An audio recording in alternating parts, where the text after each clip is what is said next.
Hi everyone, today I'm going to show you how to make a fringed flower, just like this one. You're going to start off with the center of the flower, and to do that you are going to take whatever piece of color you want for the center of the flower, and the length of the strip will depend on how big the middle of the flower is. So you insert the paper at the end of the quilling tool, and you're going to wind it around to make a coil.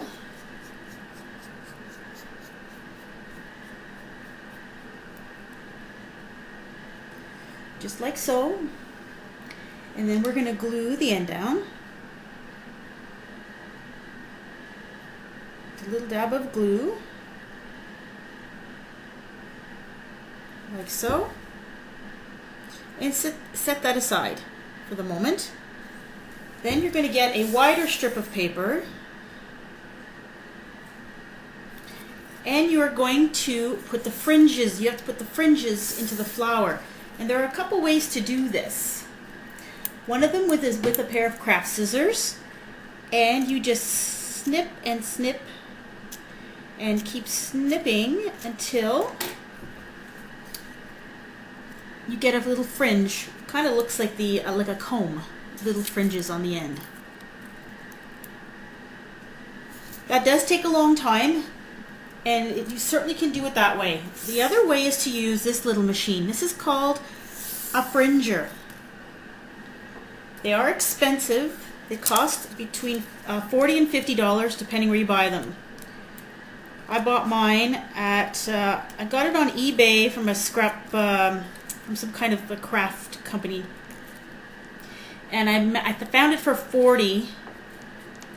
So you insert the paper and you feed it through, and then on this end is a little razor blade that, well, it's not a razor, it's like a little knife that actually cuts the paper into uniform strips. And all you do is just go up and down with the end of it,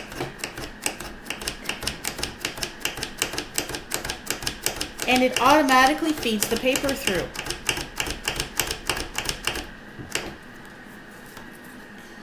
Do you see the end? How it's all fringed?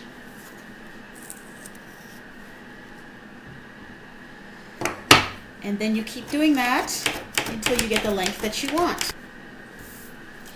Here is your finished fringed strip, and as you can see, the edge is all has a little fringe on it. So you take your center of your flower,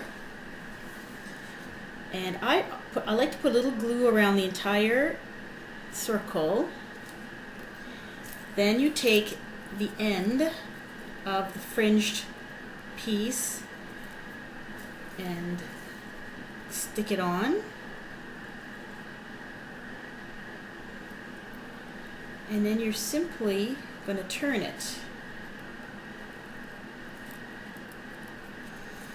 Now you don't need to keep adding glue here, but I like to add a little dab of glue every so often along the strip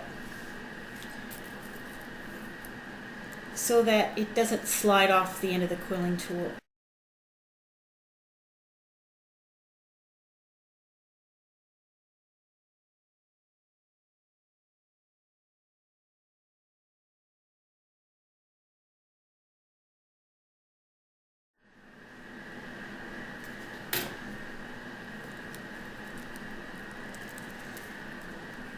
And there we are. At the end, hold it there for a second, let the glue set, and then pull the flower off. This is what it looks like. And then you just gently open the petals.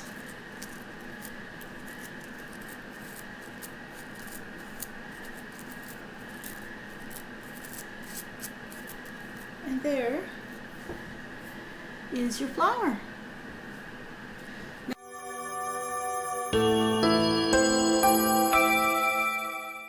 Hey everyone, I'm going to show you how to make a quilled rose. I'm going to show you with the large piece of paper first because it's going to be a little bit easier. So you take your quilling tool, put the piece of paper in, and you're going to turn it away from you like this so that you get the center of the rose. And then you're going to fold the paper away from you and down like so. And then you just turn it until you get to the end of the fold, and then you fold it down again. And you continue taking a fold and turning until you get to the end of the paper.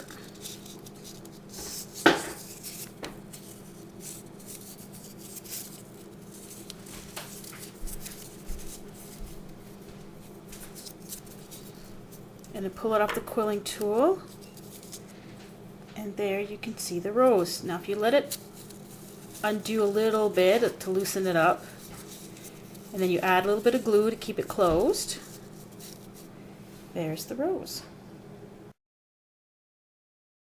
Now I'll show you with the quilling paper. So you put the piece of paper at the end of the quilling tool, and then you turn it away from you a couple of turns. Then you fold the paper downwards and then curl it around until the fold is completely turned around, and then fold it down again.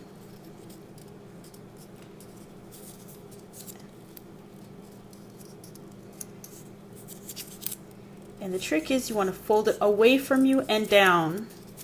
And the fold, I'll turn it around here, you can see it's a 90-degree angle downwards.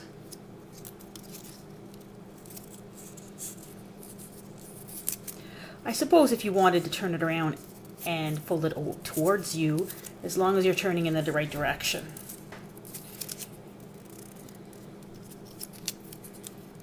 And you keep going until your paper is all used up.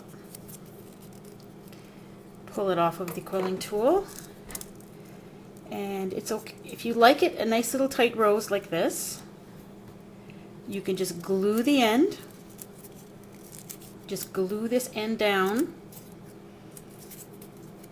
The end, just glue it down, and you may want to add a little bit of glue in between the petals to keep it from popping out. I like to let it loosen a little bit so you get more of a rose that is a little bit more mature and is more of a rose in full bloom than a bud. And there's your rose. And I'll show you a photo here, up close photo, what they look like.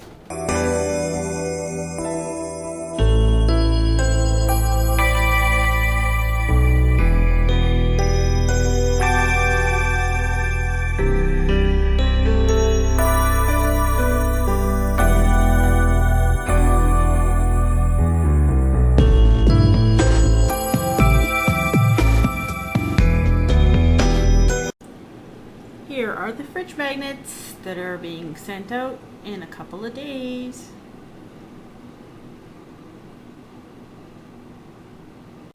How do baseball players stay cool?